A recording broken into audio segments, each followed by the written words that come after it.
Well, going dancehall. Today I want to talk about police violence and police interaction. Poor and unfortunate people. And I want to talk to you through the scope of music, you know. How will you feel if you wake up one morning and saw a big M16 nozzle at your jaw? Feel like you want to disappear but you can't, cause the police are you not trust Mr. Law. Babylon will shut your face strong. As you know, in LA, in the West Coast, the interactions with the police was crazy when it comes to black people around Los Angeles. Los Angeles was actually an open carry state. Ronald Reagan was not the president of the US at the time. He was actually the governor of LA. Ronald Reagan was an actor, and the actor won the governorship. And the intimidation that was happening with black people, a group of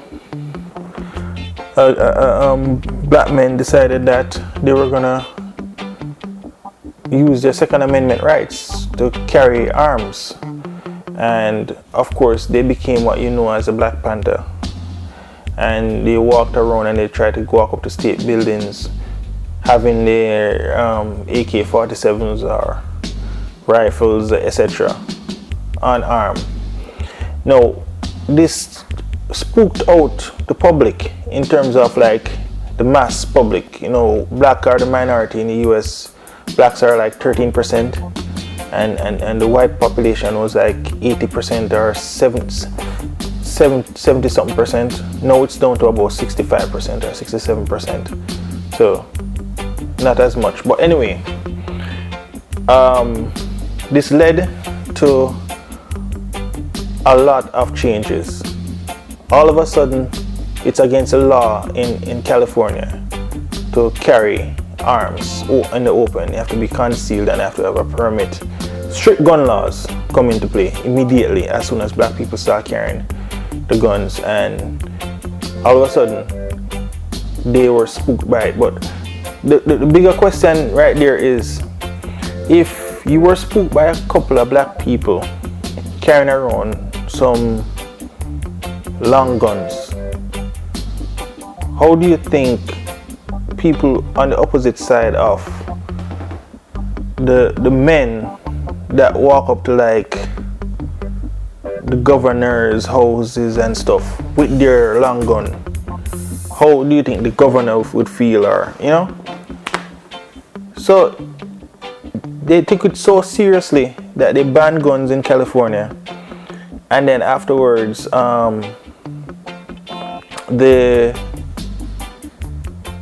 the police force became militarized, and they formed a section of the Los Angeles police called SWAT team. That's how the SWAT team came about. They came about because they wanted to go in and raid on the Black Panthers. Black people have guns. That was the issue. And to this moment, it's funny to see that.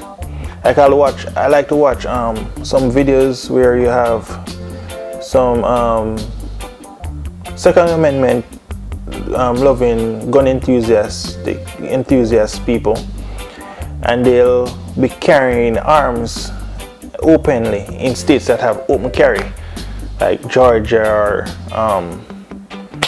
Texas or wherever, and they would be standing at the intersection with a big long gun. This is weird because normally you see somebody with a big long gun, you know, okay, run. This person is probably gonna shoot you, right? But they're saying no, if you have a right and you don't use it, you're gonna lose it, which that is their point. So they're saying that they want to have the gun and it should be okay. So they want to get people normalized to seeing somebody with walking around with a big long gun. You know, you have a gun, you can shoot everybody in this building if you want. but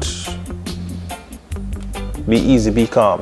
Anyway, so naturally, this spook a bunch of people. It doesn't spook as much, but it spook a bunch of people, and they call the cops. And they would have a camera with their big long gun, and the camera on the cop to see the cop interaction with them. And the cop will ask them if they could put away the gun and stuff like that. And these men would cry out like, oh my God, they're being persecuted. They're being asked to put away the gun and all that. Meanwhile, they tried that experiment with somebody black. And they couldn't even do the full experiment. The cop was ready to kill the man that they had in the experiment, the black man that they had with the gun. So a black man can't even try it. And this white man was able to do it. But his problem is that he's not free enough because the cops were called on him in the first place. And that man don't think, why don't you fight for the black man that can't even do it in the first place, you know? But what you're having here, you're having a generational change where the older people, the people who are currently in their 60s and 70s, the baby boomers, that generation, they are desensitized to how obscene all of this is. They don't realize it. Meanwhile, the youth coming up nowadays, because of social media, even though social media has so much bad things to it, but you don't have people living in the communities that they live in anymore physically. People live in a digital community, right? Because there are people who are living in South Korea that may have more in common with you if you're living in Montserrat or St. Lucia or Ghana or wherever you may live. Your neighbor is no longer your neighbor. You may live in a compound in Kingston and never speak to anybody who lives in the same compound, but you spend a lot of time speaking to somebody who lives in Texas. So who is really a neighbor? That has changed.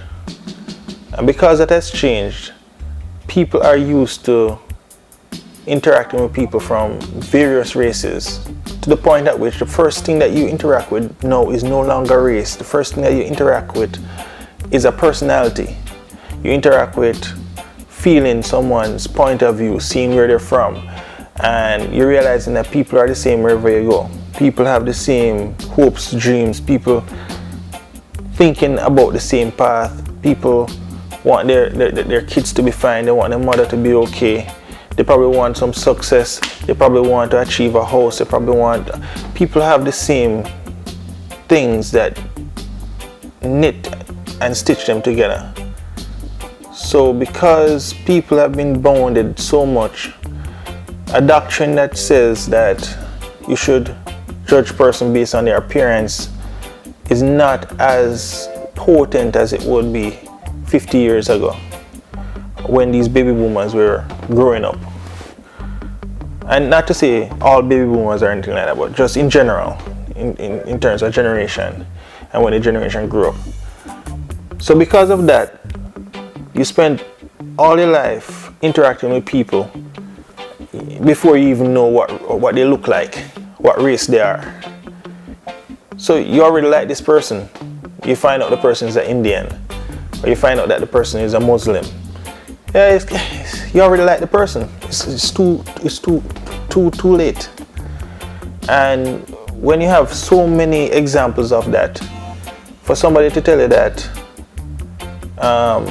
someone is good or bad based on how much melanin they have in the skin, or what month they were born, or if they're tall, if they're short, if their hair black, if they have blonde hair, or if they have redhead, or none of those things resonate as much anymore because there's too much examples of it.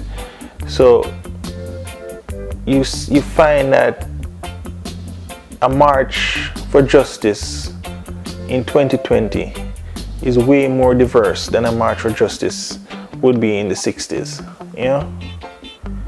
Because everyone feels it just the same. Everyone,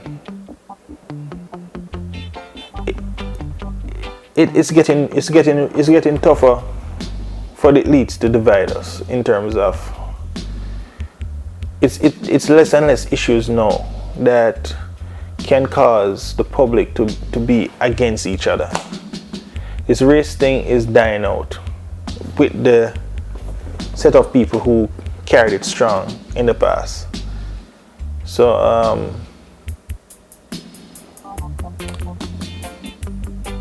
the systemic problem that was there in terms of the police, the main problem is, to me, not the police. You know, a police officer is just a person. So what you find is that a lot of the white supremacist groups and people with these agendas, they're focused on their agenda. They're really focused, and they have meetings and they meet up and all that, and they try to form groups and they try to infiltrate here, and they try to, okay, there's a protest in Nebraska, let's go up to Nebraska, and all 100 of them will go to Nebraska and all things like that. These people don't really work as much, you know? Meanwhile, the people who are protesting, not people who are rioting, but people who are protesting, tend to be people who are just regular people working. They never went to a meeting about it. They never met up with anyone to say, let's go protest over there or over there. They just have an emotional feeling to what they see going on, and then they go out and they join a protest spontaneously. But the ones that are organized have an advantage because they go with a specific plan and they do it, right? So you look and you'll see the protesters, they're protesting. Meanwhile, this guy has an umbrella over his head and mask over his face, the umbrella to block the drone, capturing who he is. And he's just breaking glasses and just going on and breaking glasses just like that. He's there for the PR. He's there to discredit the protesters. Their agenda is to spread the hate. But it's really hard because there's no such thing as race. It was invented 600 years ago.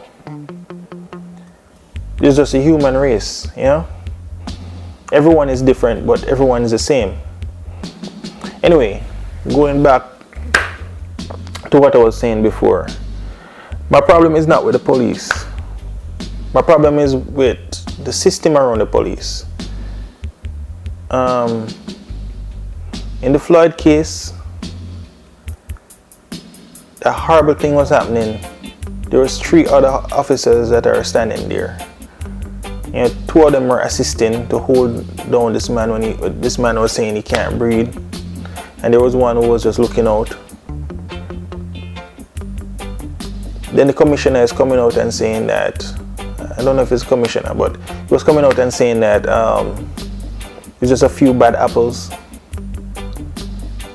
No, if it was a few bad apples, it was 4 out of 4. There were 4 officers there and there were 4 bad officers, because not even one of them thought about protecting and serving, you know? Then the coroner was attempting to cover up the whole thing. So that's what we mean when we say it's systemic, because if there was bad officers and then everything else was working, then automatically, without a protest, they're charged with murder, all 4 of them. automatically, if the coroner would say, okay, this is the cause of death, they murdered him, right? The fact that it's covered up and no one is talking about it right now. Where's the investigation into the coroner? There isn't one. Yeah? The DAs that throw the cases. There's a clear murder. The DA is, oh, we can't indict, we can't bring this to trial. The DAs that throw these cases. The coroner that covered this up. Why isn't that coroner investigated and all the cases that coroner done before revisited? Because is this the first time you've been covering up? How many other murders have you covered up? You know, this should be a serious offense.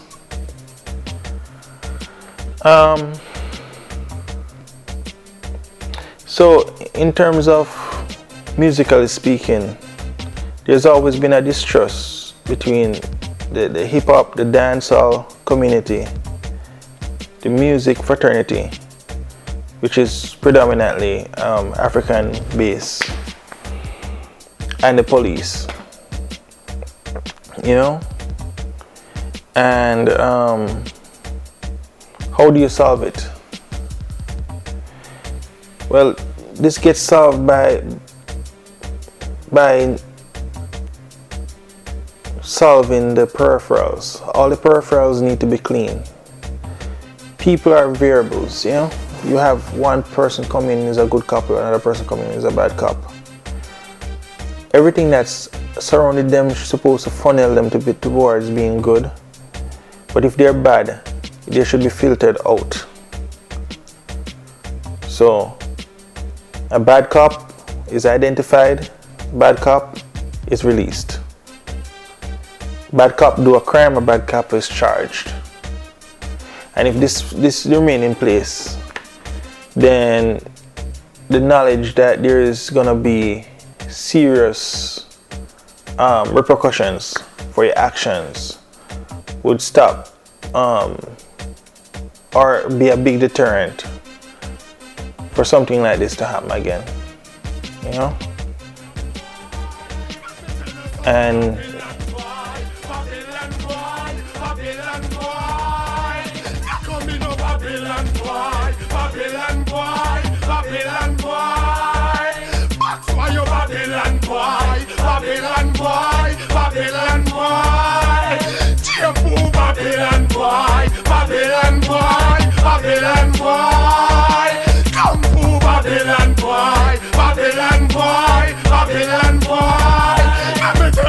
Babylon boy, Babylon boy.